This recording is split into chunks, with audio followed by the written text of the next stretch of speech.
We're now recording, thank you. Okay, lovely. Welcome to Planning Committee, ladies and gentlemen. Please can I remind all participants that this meeting will be live streamed and the recording archived for future viewing. Could all participants mute themselves when not speaking in order to avoid any background noise or feedback when other participants are speaking?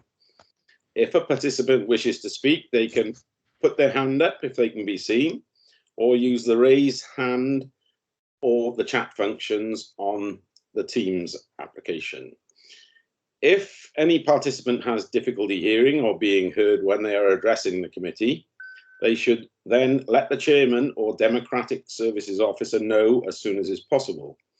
If they have a webcam, they should try turning this off, as this may help their broadband width. They should be able to be heard. So welcome to all Planning Committee members, officers, and our public speakers, and any other members of the public that are watching. So that leads me on to the first agenda, which is apologies for absence.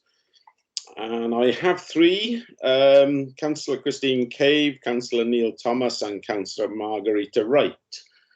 Anybody else know of any other apologies? No, thank you very much. Okay. So, agenda item 2 is the minutes. Are you happy that I sign these as a correct record? Moving note, Chair. Yeah, thank you very much. Agenda item 3, we have declarations of interest. Any declarations? No declarations coming. Sorry, Councillor Robertson, I think you may need to... Sorry, yeah. Bit of trouble getting my mute off there. Yeah, I have a declaration of interest on the matter of the Brynwell Solar. As a Vale councillor, I have to declare an interest as I live adjacent to the proposal. Okay, thank you, Andy. So obviously you're speaking on that as not as a member of the council, but as an individual. Obviously you won't have any council input into the debate on that then. That's fine. I'll leave as soon as I've said my my piece. Thank you very much. Okay, so that moves us on then to the main body of the meeting. Agenda item 4 is the building regulation applications. Are you happy? Do we have a mover? Moving note, delegated list. Thank you very much. Okay, agenda 5 is the delegated planning applications. I'd move and note the delegated planning applications as well, Chair. Thank you. Agenda item 6 is the appeals, and I believe Vicky is just going to quickly run us through the appeals report. Thanks, Chair. Yeah, I won't go into every one. I think there's 5 decisions being reported as part of this report, and members can peruse the details at their own leisure. But just a sort of highlights, there's a couple of wins, a couple of losses. The stats on page 36 of your report show that we're at a 71% dismissed, or in other words, success rate, which is, you know, about the Welsh average, a bit down compared to our very good stats last year, but I'm sure we'll pick them up again. A bit of a mixed bag of appeals decisions, a couple of barn conversion extensions, 1 win and 1 loss, and a couple of householder ones. They were all delegated decisions, so not ones that had come through planning committee, but obviously members can have a look at those details in their own time. Yeah, thank you very much. And no comments from anybody on the appeals? No? Okay. No, just move and note that, Chair. Yeah, thank you very much. The number 7 is the trees. Delegated list, happy to move and note? Yeah, move and note, Chair. Thank you.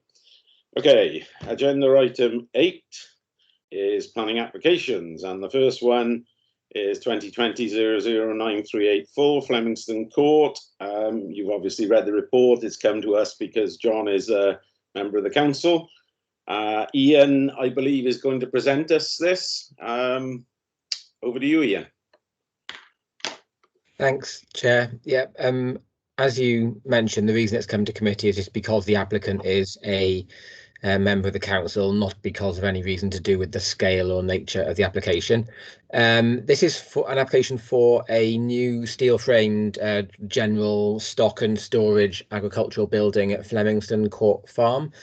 The building measures just under 40 metres by just over 40 metres, and with a height of 8.5 metres. It would be comparable in height and character and size with the buildings within the existing agricultural yard just to the east of the site. The site lies within a special landscape area. It lies relatively close to, but not within the conservation area, and the building would be about 60 metres from the nearest neighbour. Officers are happy that it's a justified and necessary building to improve existing agricultural practices at an established viable enterprise. The only issue that delayed the determination was that Glamorgan Gwent Archaeological Trust wanted an evaluation of the potential for an archaeological resource to be under the site before determination. That's taken place now and didn't reveal anything of significance, and Glamorgan Gwent are happy for us to approve the application. So unless members have got any other questions, that's a fairly brief summary of what it is. Thank you, Ian. Well, Councillor Gray has his hand up. I suspect it's probably to move and. Yeah, I mean, essentially, this is a farming related application adjacent to a farm that wouldn't come here if it weren't for the person putting it in. I'm disappointed that site notices have gone up in October and we're only just about seeing it now, but I understand that's because of archaeological delay. So I'd move off to recommendations on this. Thank you. I'm quite happy to second that. Is everybody happy with that decision? Yes, happy. Yes, happy. Yeah. Good. Yeah. No dissent, so we don't need to take a vote on that then. It's a unanimous. Thank you very much. That's the way we like it. Okay. Next on the agenda, 2021-005364, land at Tinnewine Farm, Newton. And Vicky, you're going to introduce this to us, I believe, anyway. You're spot on, and then I'd shared my screen too early, and now I'm going to mess it up, aren't I? Here we go. Fine. Can you see? You can see the plans hopefully on the screen. Yes. Lovely. So members will have seen from the report that this is a planning application and authorisation for enforcement action. So we're looking at a retrospective consent here. The edge, this sort of line, the red line on the photograph on the screen, you can hopefully see it represents the location of the fence, and you can see from that photograph that it's enclosing the sort of farmyard area. You can see from the photographs in the report and the one on the screen now what that fence looks like from inside the site. And then let me see if I can get the report itself, because there's some photos of the fence from the outside of the site, which is obviously the key impact that we'll be considering as to whether or not the fence is acceptable and whether or not the enforcement action that's being sought is warranted. So this photograph you can see on page 56 just shows this sort of before site, where you can see obviously the highway from, this is Google Street, so forgive the image, but you can see the sort of overgrown the full hedgerow on the right hand side. That was obviously that some site clearance has gone on there to erect the fence. You can see back in March what the fence looked like from outside the site, obviously quite clearly visible at that point, before any sort of summer vegetation had come through and following that sort of site clearance. And then we've got these photographs from May in the officer's report, and you'll see in the Matters Arising report that we've had some further submissions from the agent, again showing, let me see if I can bring that up for members. There we go, it's showing some further growth. So obviously this side of the fence next to the highway is really what we're considering, whether the visual impact of that quite domestic and suburban looking fence, whether that's acceptable in this kind of rural context. I know we've got a public speaker, so I'll let them speak for themselves, but obviously, in their Matters Arising comments, they've drawn attention to the sort of amount of vegetation now present on site. We still feel that this doesn't justify the retention of the fence, and that it is an inappropriate and domestic looking feature in this kind of location and not justified.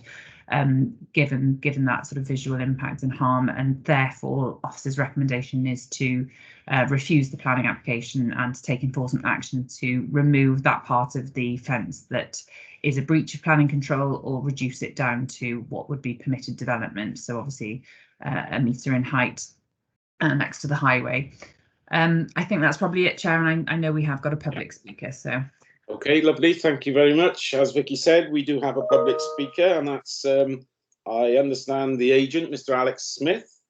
Alex, can you hear us? Yeah, I can hear you. Can you see me, Chair? Can now, yes, lovely. Pleased to meet you.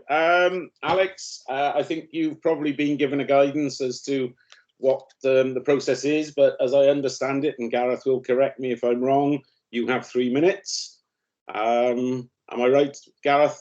Yeah, 3 minutes. Yeah. 3 minutes, yeah. Okay, over to you, Alex. Thank you, Chair, and good afternoon, members. I thank you for the opportunity to address you today. I'm speaking today on behalf of my father-in-law, John McCarthy, and his brother Jerry, who is the owner of the application farm. By way of a brief background, the brothers purchased the farm after it fell into receivership from the previous owner, who retained the property directly adjoining the farm. After the purchase, the previous owner wished to rebuy the property, which the brothers were open to, but he was unable to do so.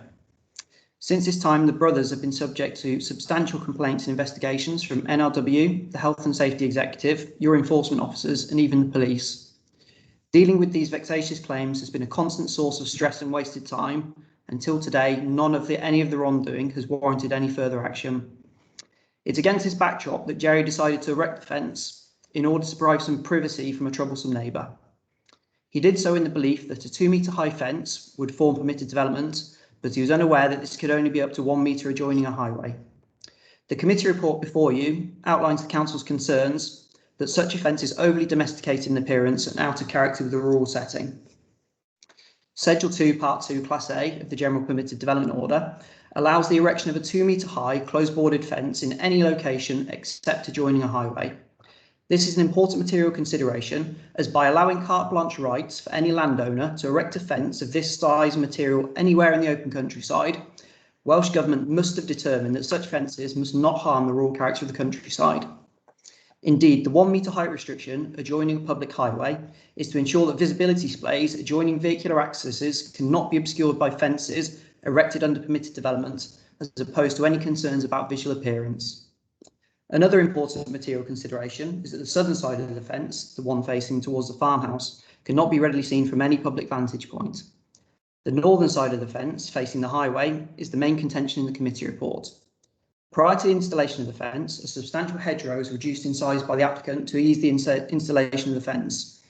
The Google Street View images in the committee report show the previous height of the hedgerow.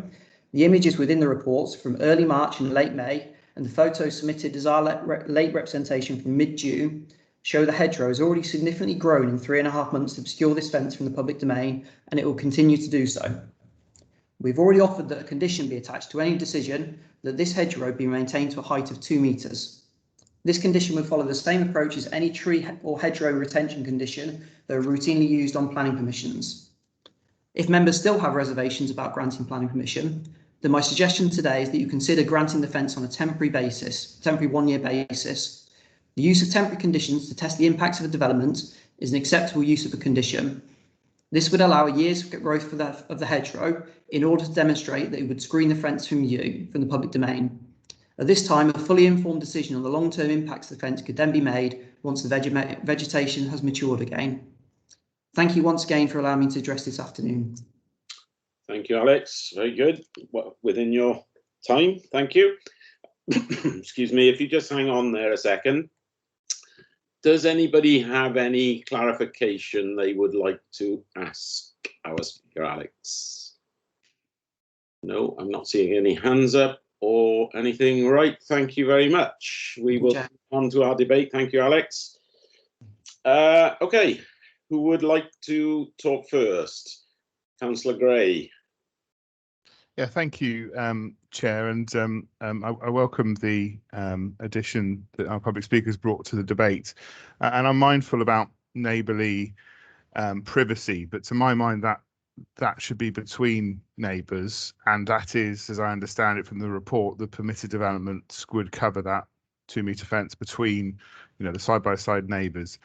And we've had this discussion before about higher fences on the highway, be they in an urban or a rural setting, at this committee. And I recognise this is a joint both enforcement and planning permission to attempt to change that enforcement outcome. To my mind, I read the report. I understand the implications, but I'd move off to recommendations at this time. And clearly, future conversations, and they have a right to appeal and a number of other things if they feel it. But to my mind, it's a same approach we've had elsewhere, and I understand the rationale behind it. And so I'd move off to recommendations. Thank you, Ben. Anybody else like to ask any questions or make any comments? Marcus. Yeah, thank you, Chair. It was only really quickly. Obviously, the public in his comments made reference to vexatious complaints there, and while his the person who's speaking on behalf of may have felt the vexation, the council deemed them to be vexatious. The council hasn't got involved in that, if you like, as such as whether or not the complainant is vexatious. So just making it clear that it's not from the council those complaints are not deemed to be vexatious.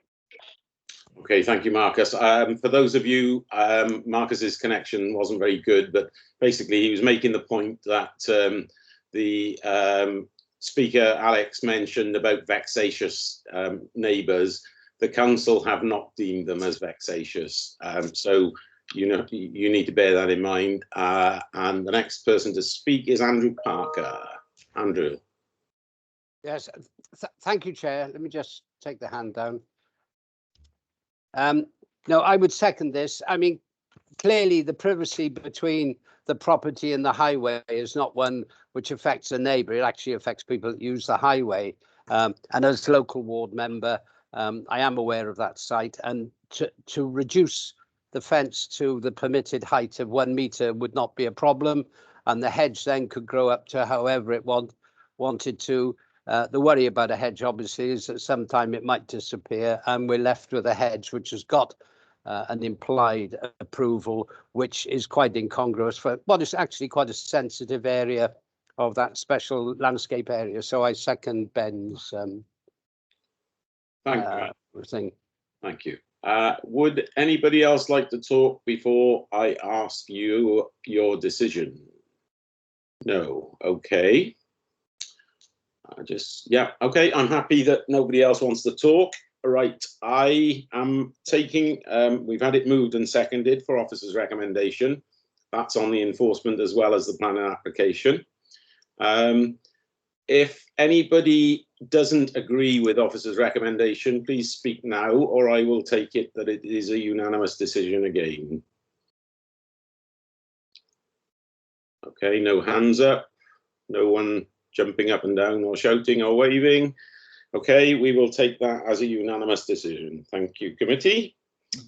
That moves us on to agenda item 9, which is the chairman's urgent matters. I'm sure you've all seen and read this. Rob Lancashire, I believe, is going to present to us. And then once Rob has presented, we have 2 speakers. As you know, Councillor Andrew Robertson is speaking as an individual, and Councillor Robertson's wife as well, Carol Robertson, is going to speak as well. They have 3 minutes each. So, Rob, over to you. Sorry, Chair, can I just jump in first, just to give a bit of an intro to members? Just because I think this is the first development of national significance application, certainly that we've had as a council, and so that has come to you, and it's not covered by the scheme of delegation, hence it's come to members of the planning committee. You'll note from the report that this report that's being presented has already been submitted yesterday or the day before yesterday, before the deadline for the planning inspectorate. On behalf of the council, and what we're asking members to do is to endorse that. But if you have any further comments or want to make changes to that report, we will then subsequently notify PINs of that and supersede this version of the report. So the DNS applications, development of national significance, but we'll call them DNS from now on for ease. They are a type of application that are, as the clue is in the name, are significant enough that the decision has been taken out of our hands and given to the Welsh ministers. It comes to us as local planning authority almost like a consultee, and our role in the process is to set out what the site constraints are, what the planning policy issues are, and to flag up whether there are any areas of concern or whether we think the impacts are going to be significant. And these are sort of set out on a topic by topic basis through the report. So Rob will go through the scheme itself and some of the impacts of the report, but I just wanted to sort of flag up to you in process terms, we're not making a decision on this planning application. We are simply giving information to the decision maker. That will be a Welsh Government appointed inspector who will gather all the information, make a report with a recommendation like we do as planning authority on normal planning applications, and then a decision gets made by the Welsh Minister in due course. Similarly, consultations have gone out to others, to the public, to other consultees, and they will also feed into PINs in the same way. So the report covers most of that, but I just thought it was useful by way of introduction as to the process, with this being one of the first we've had here. And sort of I'll hand over to Rob now, and then members can obviously ask any questions about that process or about the scheme itself. And between us, hopefully we can answer you. Okay, thanks. Over to you, Rob. Okay, thanks, Vicky. Okay, so the application's for a 25 megawatt solar farm for a temporary period of 40 years. Primarily, it's on an area of land of about 32 hectares near Brinwell Farm. The site is within Corteralla Special Landscape Area. As you can see, the red line also extends down to the Leckwith interchange in Cardiff to facilitate the kind of connection to the grid infrastructure. The site would be accessed by Gower Lane, which is this road here, which obviously runs off the kind of main Leckwith road and by the green there.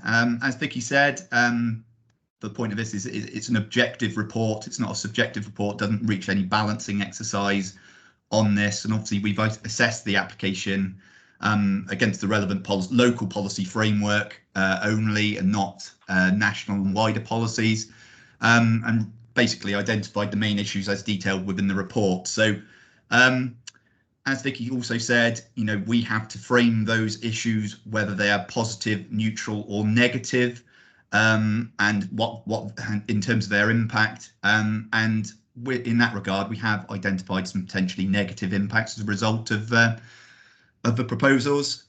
First of all, there'll be visual and landscape impacts. As I've already alluded to, the sites within the Corteralla Special Landscape Area, the local kind of topography in areas crisscrossed by various public rights of way, so it would potentially be visible within the wider area. The kind of things we picked out within there are that there are a number of emissions potentially within their submission, including things like their landscape and visual impact assessment doesn't make any reference to the kind of qualities of the Corteralla Special Landscape Area. There's no modelling provided. The zone of theoretical visibility of the site is limited to a smaller area than one would usually expect, and possibly doesn't account for wider views. Hence, we've suggested there's potential negative impacts of that, and suggested that the inspector should seek possibly further information in those regards. Other impacts would include those relating to highways. Obviously, the highway leading to the site is very narrow in places. Obviously, lots of vehicles, running along there as a result of this. So clarification probably required, again, with regard to road width, visibility, passing location, closures, issues relating to reinstatement and repair of the lane as a result of the works. Obviously, then there's the issues of the wider highway network in terms of, what impact that would have, in terms of the cabling from the site. And then there's the issue of Leckwith Bridge, which obviously is subject to an application with an unknown kind of determination date. But obviously, there's possible issues there in terms of construction traffic and cabling relating to that. Other issues where we flagged potentially as negative impacts were ecological issues, for various reasons in terms of breeding birds, lack of an arboricultural impact assessment, mitigation measures being unsatisfactory, and also potentially heritage impacts upon the historic environment, for instance, nearby Brinwell Farm listed building and the possible implications on the setting of that and the Mickleston Pit Conservation Area. Then the other issues are kind of summarised later on. These include kind of impacts upon living conditions, and this is expanded upon in the secondary report, which was provided as matters arising to this with regard to the impact upon living conditions from noise, principally from the battery storage area. Those issues were covered by the applicant to a degree. It's been consulted with in terms of our SRS. I've completely forgotten what SRS stands for at the minute. Shared Regulatory Services.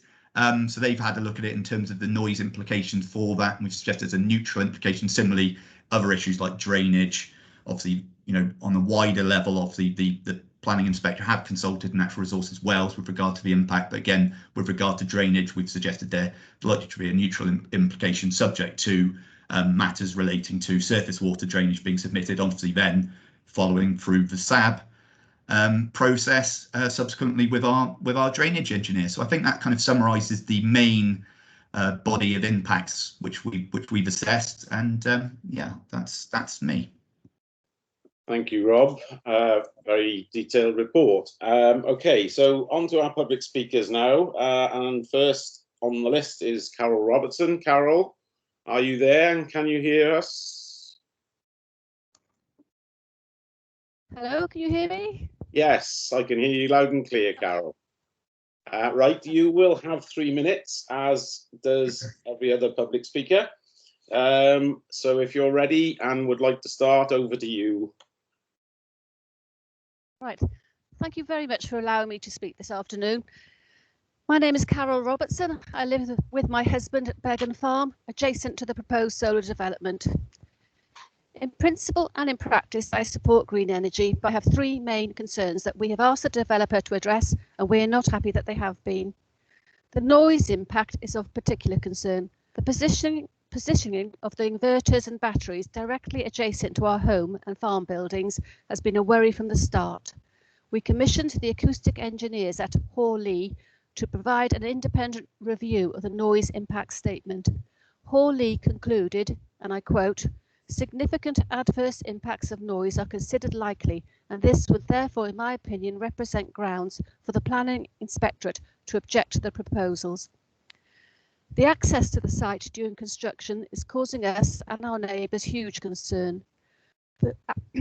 Excuse me. The application calculates that there will be 421 HGV journeys. The plan is that the lorries will access the site via Leckwith Hill Bridge, which has a weight limit of 7.5 tonnes. The Gower lane is very narrow, with a sign saying not suitable for HGV traffic. It is a mile long and has no passing places, just farm gates where 2 cars can just about pass. There are 10 residences and 3 or 4 businesses on the lane. The final quarter of a mile is down an unmade track. The visual impact of the proposal in a special landscape area is also causing huge concern for us. The valley is visited by many walkers and cyclists. The most common comment I hear is how wonderful to have this landscape on the doorstep of Cardiff. The solar farm would be clearly visible from the road and from the footpaths in the area. The solar farm would dominate the view from the Grade 2 listed and unfortunately derelict Brinwell farmhouse. It would also dominate the view from the track and footpath that link Brinwell and Bergen farms. This is used daily by walkers and is the proposed route for the lorries, an accident waiting to happen. The land is teeming with wildlife. We're very lucky to have large numbers of skylarks, which, as you know, is an endangered species. There are all sorts of finches, song thrushes. It's a very special place. I realise that the Vale Council has already sent their representation to the inspectorate, but I hope you will use all your influence to stop this massive development. Thank you very much for letting me speak. Thank you very much, Carol. If you just hang on a second, just I'll check that anybody has any clarification points. No, okay. Thank you very much. And I will ask your husband, Andy, to come on and speak to us now, please. Andy, are you there? Hi there. Hi. Yeah, thank you, Chair. Andy, The first thing I'd like to say is that I'm actually very pro-green energy. Indeed, we have a small solar panel farm at the top of our farm, but way out of sight, and a much smaller operation, only 25 acres. But what I feel about this proposal, it is far too large at 86 acres, and it's not in an appropriate place. I'd add to this that the Welsh Government actually did a survey of the Vale to see where appropriate sites were for solar farms and wind farms, and that was in the government's National Development Framework 2020-2040, and there was no mention of this area in that statement. I'd like to first talk about a flooding event that happened in Dinas Paris in last year on the 23rd of December. That flooding event happened because the Cadoxton flooded and the Mill Stream, and the putting in of 86 acres of glass absolutely adjacent to the Nant Garrow, which is one of the feeders, is the main feeder stream to the Cadoxton, I think could be disastrous in terms of flood management in Dinas Paris. I think the amount of water runoff from glass will probably be more equivalent to water runoff from tarmac or concrete, and we know how that affects flooding events. Our main concerns, as my wife has just said, are the access constraints on the lane. The lane is extremely narrow. There aren't any passing places. The other thing that concerns us is that to make the turn from the Landock direction, from Leckwith Road onto the Green, I think will be very, very difficult for these lorries, which I think the Vale of Glamorgan has concluded may weigh up to 44 tonnes each. 421 journeys, trying to make that turn impossible. And they'll have to go that way because they can't go over Leckwith Bridge, which has a 7.5 tonne weight limit. They'll have to come along the link road, up through past the Mary Harriers, through Landock, past the hospital, through Landock village itself, and carry on like that. They're also proposing, where the drop-off site is, to demolish 40 to 50 metres of ancient hedgerow. And I'm totally against that. It's irreplaceable. Thank you, Chair. Thank you for letting me speak. Thank you, Andy. If you just hang on a second while I will now leave the meeting. Sorry, just hang on a second. Any clarification? No. Okay, thank you, Andy. I will go on and ask now. Can I, before you move on, I didn't hear the beginning of the meeting. My computer completely went off, so I won't be voting here because I haven't heard all the debate. Thank you, Margaret. I appreciate your honesty. Okay, so I guess does either Rob or Vicky want to respond to our speakers? Chair, I think I'll just say, you know, those concerns need to be directed to PINS, which I think both of our speakers are aware of and no doubt have made those representations. And they do echo really and reflect some of the concerns set out in the impact report as well. I don't know whether Rob wants to pick up on any specifics, but obviously we're not the decision makers, as I referred to at the start. You know, we are only here to sort of let PINS know what issues we've identified from our local impact report, rather than to sort of balance and weigh the kind of issues and concerns that our public speakers have referred to, really. Yeah, thank you, Vicky. Rob, did you want to come back on any of those points that were made? No, I think generally they are covered in our response, you know, that we've provided already. So things like the hedgerow from the drop-off area, the issues of routing of traffic, you know, the need for further details about surface water drainage. Yeah, I think they've adequately been covered within our response already. Thank you, Rob. Okay. I've got two hands up. First hand up is Councillor Andrew Parker. Andrew, and after Andrew, it's Mark Wilson after that. So Andrew, please. Yeah. Thank you, Chair. Yes, I've actually called up Google Earth on that, as it was being called. The last mile or so of the road, which was referred to, I assume it's an adopted highway, and my concern obviously would be quite clearly if we're having to look after it, at the end of any such operation like this, that road will have completely disappeared because it's thin tarmac on an old stone road. So I think it mentioned in his narration, and it's in the report, about the developers would be liable to make sure that the roads were in the state that they, state of repair. Good. Okay, thank you, Andrew. Yep, thank you, Chair. Mark Wilson, you're next, and then I've got Councillor Driscoll after you. Thank you very much, Chair. Just a few points, really. The first point I'd like to ask is about any sort of Section 106 agreement if this development carried out, because clearly, if you look at the infrastructure in that particular area, it's not very well developed, obviously for quite good reason. And I just wondered perhaps what we could do to try and mitigate some of the issues concerning to the access to the site. And also many sites like this obviously require sometimes money to be spent on before the development starts rather than afterwards. And I think sometimes this is where perhaps we miss a trick. And I think it's partly the law is against us on this, but I do think that's one area we could certainly look at. And the other consideration is obviously the timeline. How long do we have? Bearing in mind what we said about national significance and the degree of consultation, I'm just wondering, will we have an opportunity to revisit this at all? No. If not, can I finish, please? Well, I was just going to tell you that the report has already gone in. What we're doing is asking you for comment on the report, which we will then send as an addendum to the report. But we were under a very tight time constraint, sorry. Okay, can I carry on? Yeah, please do. Yeah, so what I want to know is obviously, bearing in mind what you just said, how long have we got before a decision is being made? And if so, is there any appeal factor if decision goes against the view of this committee?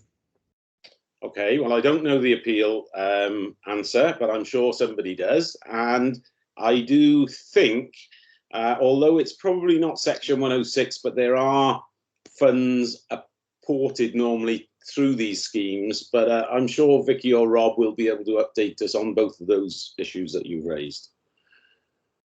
Either one, Rob or Vicky? Yeah. I mean, in terms of the timescales, I think just going back to one of the questions was when would the decision be made? I think it very much depends on what procedure the inspector decides to go down. I think obviously we make our local impact report, and then I think the inspector decides whether it's dealt with under written representations as a hearing or a public inquiry. So I think in terms of the timescale, it can vary quite significantly depending on what process they've gone through. As I also understand, there's been a slight delay because I think there's been an issue with something Cardiff have done in terms of their consultation period. So I think that may have pushed back some by a further 5 weeks or so on their consultation. With regard to Section 106, I don't know, maybe Vicky might want to cover this more than I, but I mean, certainly in terms of the condition surveys, we've suggested as conditions on the consent, so a pre-condition survey of the road leading to the site and where the cabling is going to go, and a post-condition survey, and that remedial works are undertaken. In terms of improvements to the access, I mean, in terms of improvements to that access and that road, I mean, when the scheme is operational, I think actually there'll be very few vehicles actually going to and from there. Like you say, I think the issue more is the construction traffic and the impact that potentially has. But there is a temporary drop-off. They're proposing, and this has been addressed in our local impact report, a temporary drop-off area for HGVs to deposit their load. And I think we've also clarified that it's not adequate in the detail they've provided so far to demonstrate that road is suitable for those kind of vehicles. But sorry, I don't know if Vicky's got anything else to add. Do you Do you want me to come in, Chair? I put my hand up there just to sort of. Yes, Marcus. If you have. Can you hear me? Because you said before you couldn't hear me. Am I okay? Yes. Am I clear now? Yes. Yeah, we can hear you.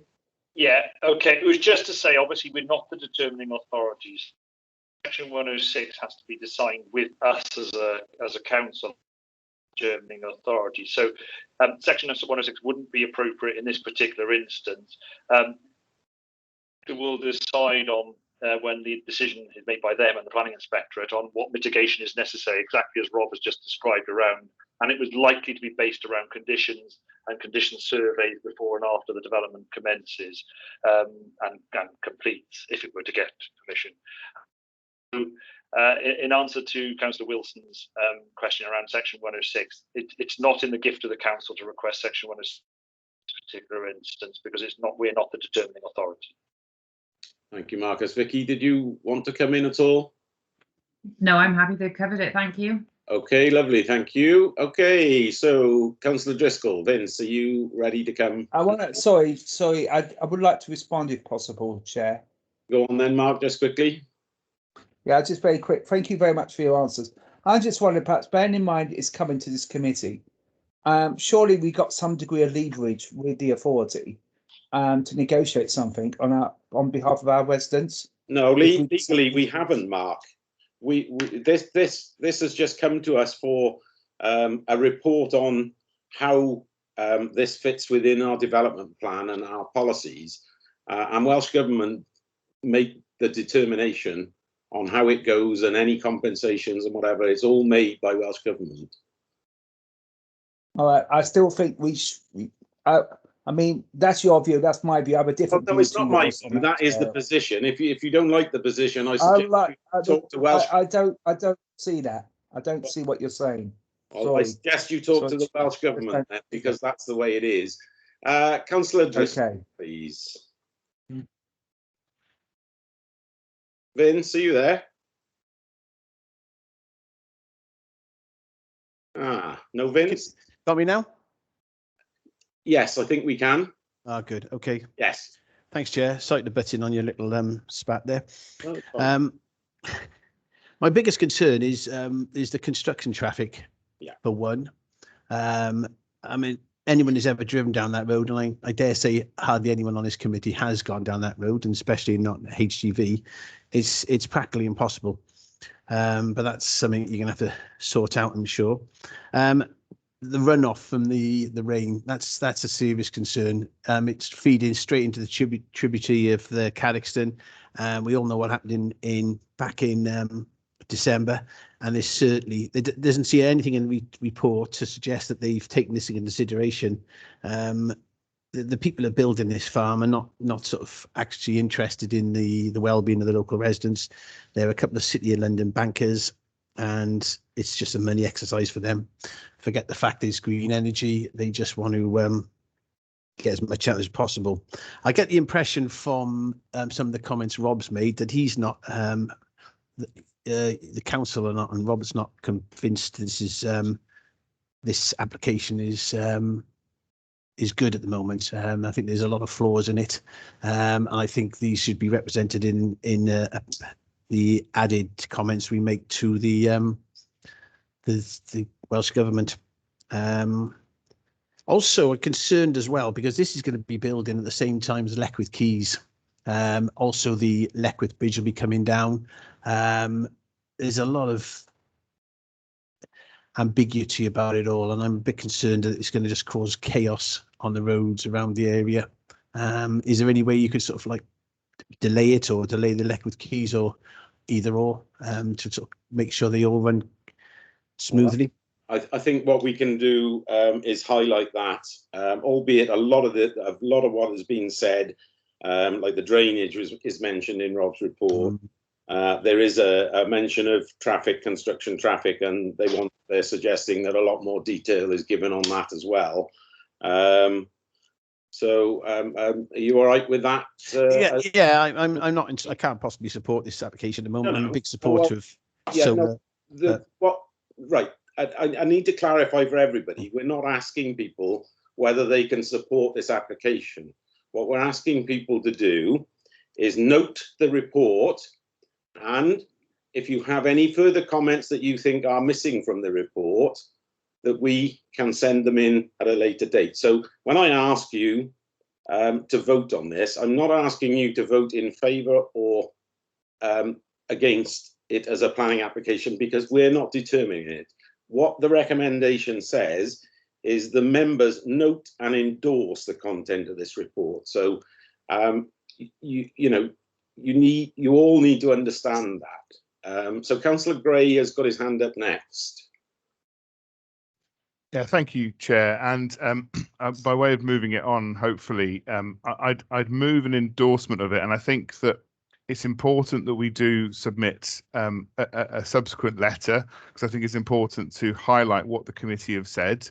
I think we can move an endorsement and essentially highlight the areas that we have raised for the noting of the planning inspectorate. You know, we want to acknowledge that there are, the report already acknowledges there are unfinished things. The inspector will likely want those things to be completed before he or she will make a determination. But we, as an authority of, a planning committee, want to acknowledge that the report reflects that. So I think from the minutes, and I would delegate the officers to pull together a response that highlights the points raised in this debate.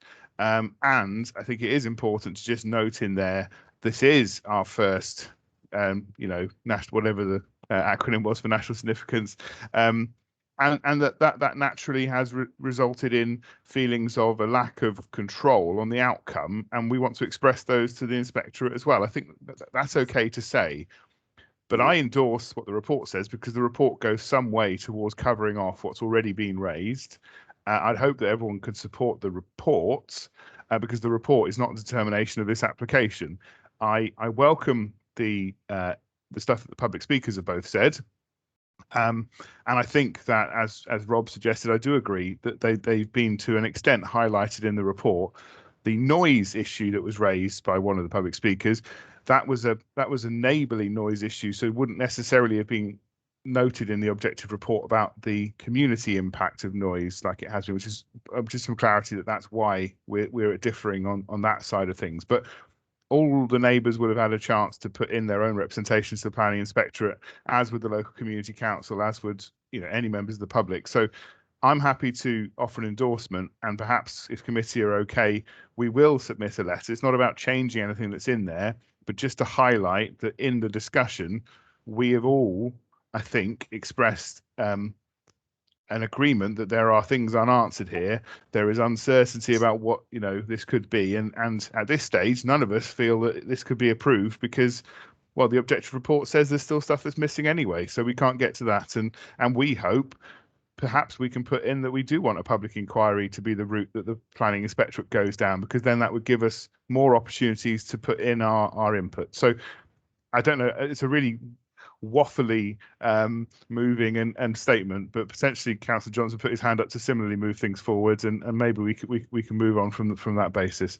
Yeah, thank you, Ben. I think we all understand where you are. Vicky has got a hand up. I know Ian came in first, but I'm just wondering, I guess Vicky's got something significant in between.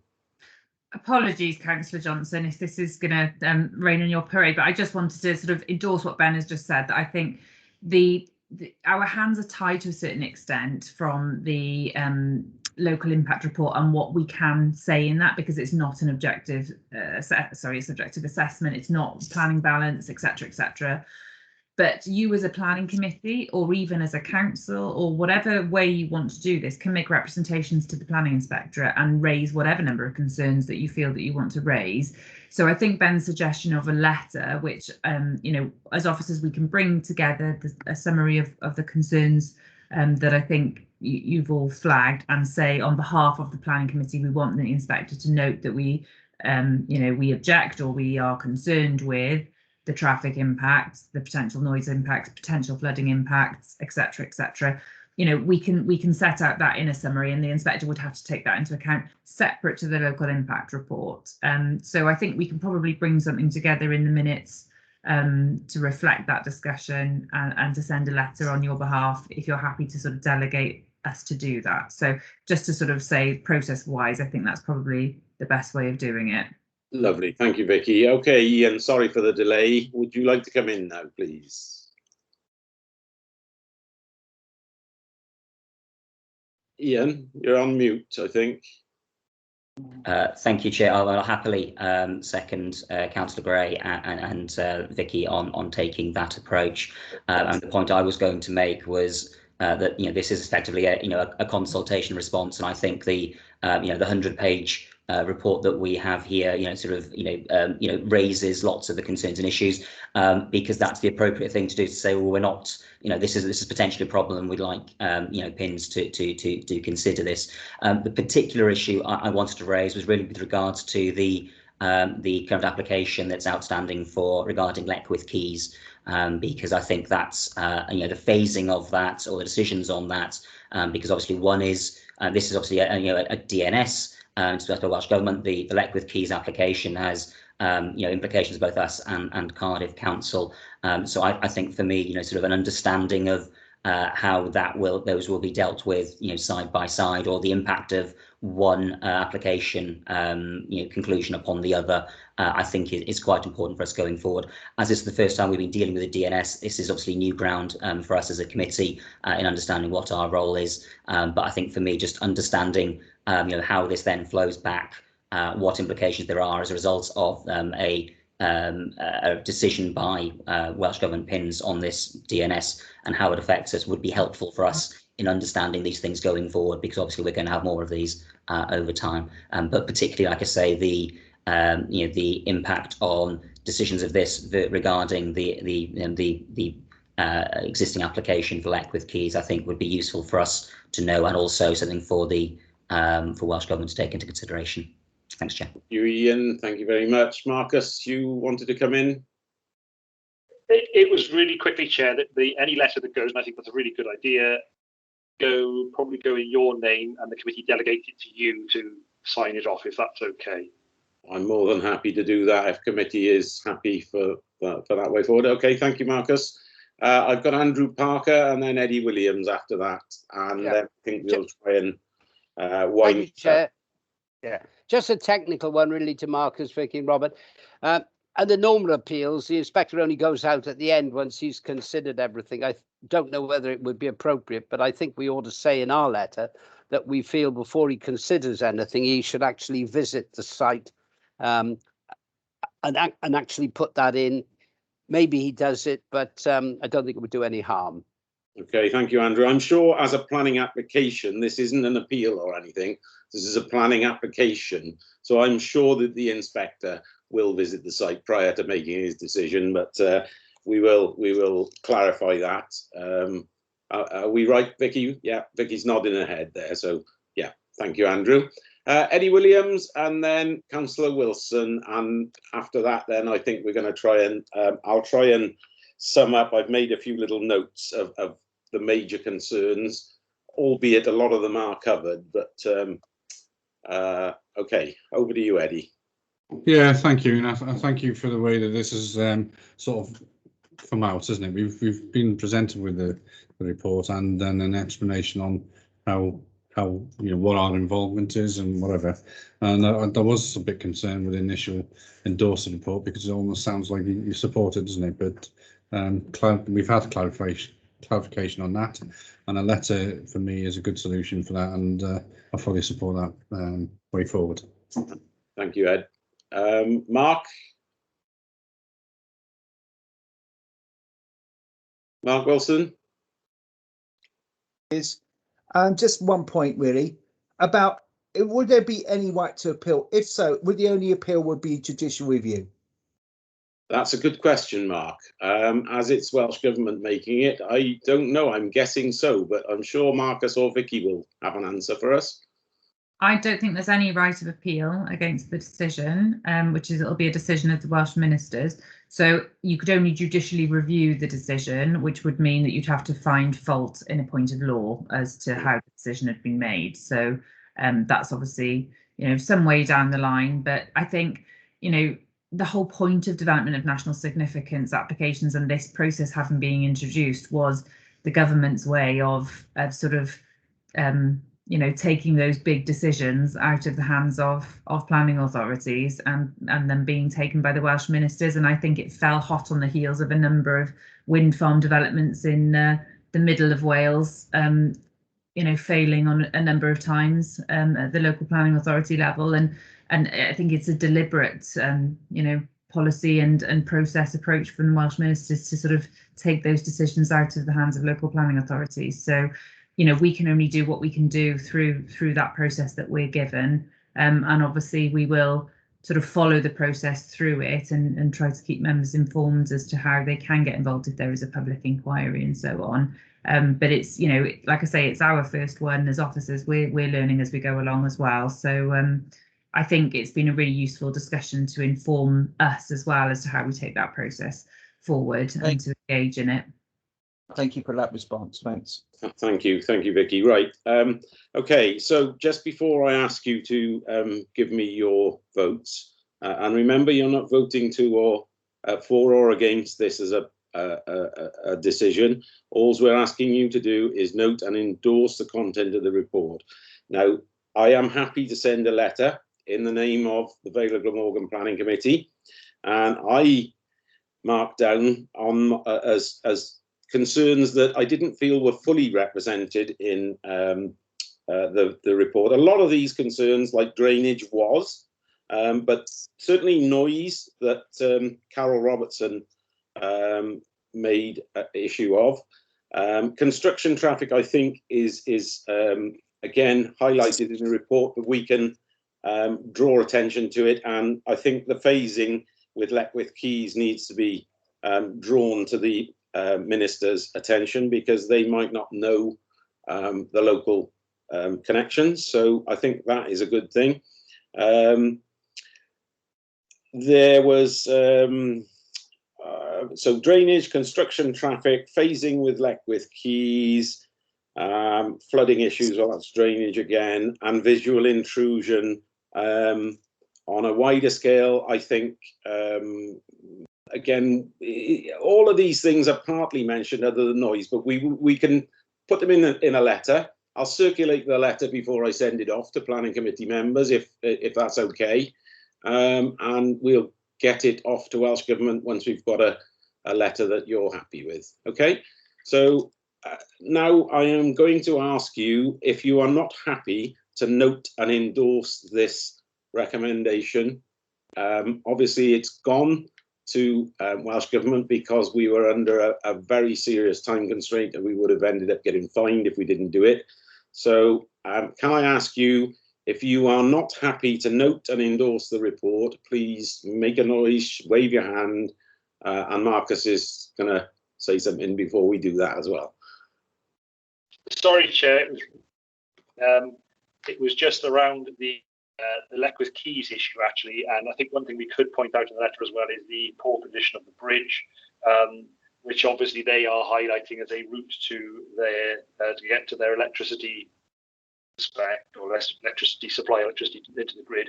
And I think we do need to highlight there are highlighting the poor condition of that bridge, notwithstanding the current plan for Leckwith Quays, which proposes to replace it.